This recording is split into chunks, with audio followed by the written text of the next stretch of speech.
Good day, folks. This is Judy at Green Pasture's Farm, coming to you on an August day, a little bit past the center of the month. And you look back and like, my gosh, how did we get past half the year already? But we're looking at fall. Fall's going to be coming. You'll start seeing some cooler weather. It's not happening this week, but you get closer to September, you start seeing those days where maybe you start seeing some 50s and 60s at night. The leaves start turning.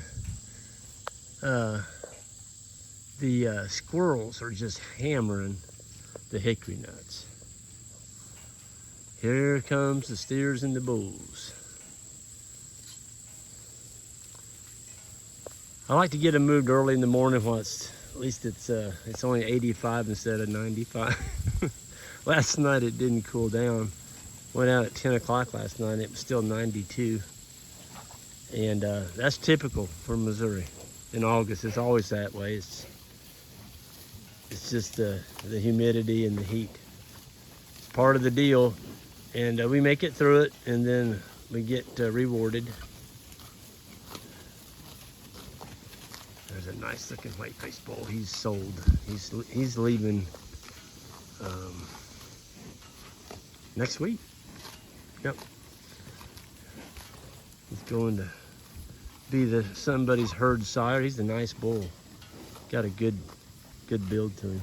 The rest of these are all 2024s, yearling bulls. There's a few what I call butcher bulls in here, the ones that didn't make the cut, like that horn bull. We're gonna make him into hamburger.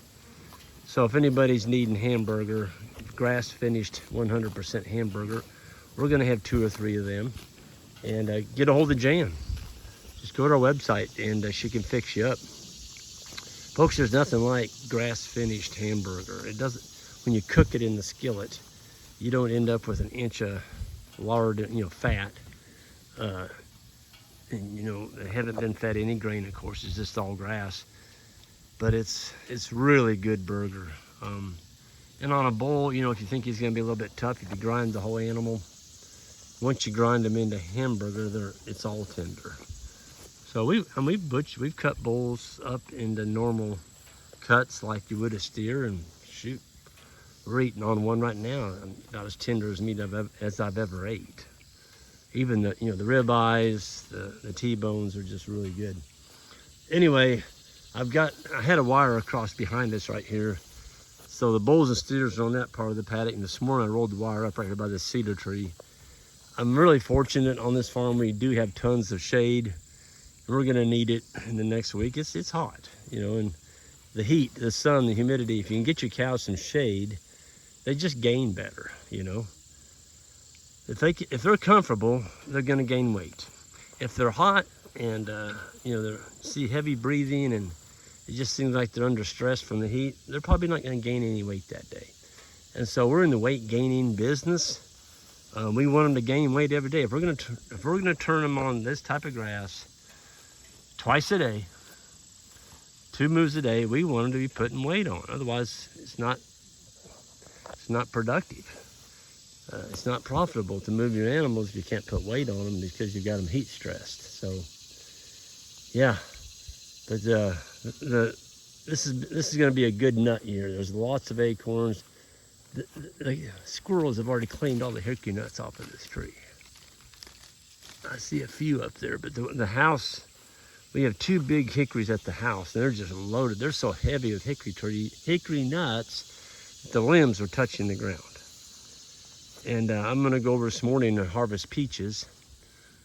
We've got 1, 2, 3. We got 3 peach trees over at the Airbnb, and they're so heavy that they're breaking limbs off. I got to get over there, and Jan wants to put up some. She's gonna can some, gonna freeze some, gonna make some peach preserves, and maybe if I sweet talk her, she'll make me a peach cobbler. I love peach cobbler with a couple dips of vanilla ice cream. And when the peach cobbler comes right out of the oven and it's still hot, oh gosh. Folks, it just doesn't hardly get any better than that.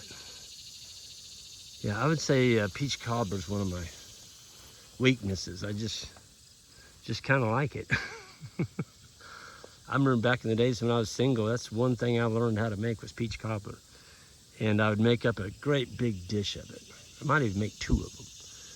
And then I took and spooned it into dishes with freezer dishes, little lids on it like this, and I would stack them up in my freezer. And every day for lunch, when I went to work, I worked in town in those days, all I had to do is reach in that freezer, and I had a really nice peach cobbler dessert every day for lunch. It freezes well, and so yeah.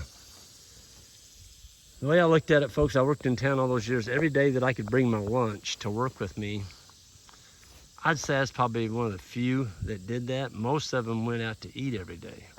Well, when you got to eat every single day, and in those days you could eat out for, it's still $12. Today it's 20.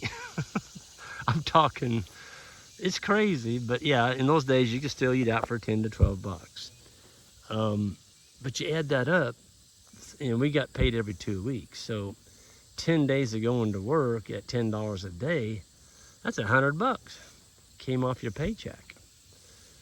Before you got to keep any of it, you had to take that off just for your eats.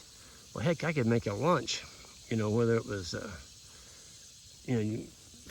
barbecued chicken on the grill. I'd grill up a bunch of chicken on Sunday afternoon, and I'd put that in those containers and take that, or I hate to say it, folks, but I did it. In the early days, when I didn't have anything, I'd go by Aldi's, and they'd have those 2 for $1, 2 for $1. Freezer dinners, that's right. Turkey banquet pies, 2 of them for $1. Well, I tell you what, when you don't have any money, and you don't have any other choices, you'll do what you got to do. And I did, and I don't have to do that anymore, but I used that time and saved my money, and people called me tight and tight-fisted and cheap, and I don't care. It didn't bother them. It didn't bother me because I knew what my goal was. My goal was to do this full-time, and as long as I was working in town, bringing home money and keeping some of that money rather than spending it all, I was getting closer to my goal. And you know what? Anybody out there can do what I'm doing. Everybody around here go, oh, Greg, you're lucky. You're just lucky. I'm going to tell y'all straight up, you make your own luck in this world. That's right. Nobody gives it to you. There's no freebies out there unless you marry into extreme wealth, which I'm not saying you can't do, but it surely didn't happen with me. And I'm glad it never did, because I think when you have to work and earn and scrub and get calluses and bruises and make mistakes and get beat up financially, emotionally, trying to get to where you want to go, it's good for you. You know why it's good for you? Because when you finally reach that pinnacle, you appreciate the journey, how much work it took to get to a place like this. So all those people out there saying, oh, Greg's lucky, Greg and Jan, they're just lucky. No, luck didn't have anything to do with it. Jan and I went 7 years without taking a vacation. That's because we were building fence every weekend on all these new farms that we were leasing, because we both knew that if we kept our heads centered what we wanted to do, that we would get there. And we got there. We got there because we were both pulling and tugging in the same direction. And that's huge. You young guys out there, before you go out and put the ring on a girl, here I am being a marriage counselor. I don't care. Maybe I'll save some of y'all the grief. Make sure she likes what you're doing out here. At least she'll come out on the farm with you, and she doesn't want you to stay and be a homebody or a townie or whatever. Not saying anything wrong with being a townie. I'm just saying it's hard to be a townie and do this, because you need to be out on the land. And if you're not out on the land, you're not going to have very good success. And it sure is nice to have your wife enjoying the same thing that you're doing, so you don't feel like you're sneaking out to move the cows or build some fence. And that takes time away from her, and you don't want that. So if you're fortunate enough to find a girl, or you girls fortunate enough to find a guy that likes doing this, I'm telling you, it's a bonus. It's a huge bonus for the rest of your lives. So just something to think about. And I'll climb down off my counselor stool now. Y'all have a good one, and we'll. I just posted some bulls on the website. We just finished that heifer auction the night, and a lot of people have been emailing, when's the heifer auction? I'm like, you got to be watching, folks. I mean, I can't email every single person when I put an auction up. And we are going to try and do some more work on our newsletter to get it put out there a little more reliably. Right now it's not. We're going to try and fix that. But yeah, there is going to be a really nice sheep flock coming up here. I think there's 50 head with a trained dog, guard dog feeder, a whole bunch of stuff. So anyway, keep an eye out for that.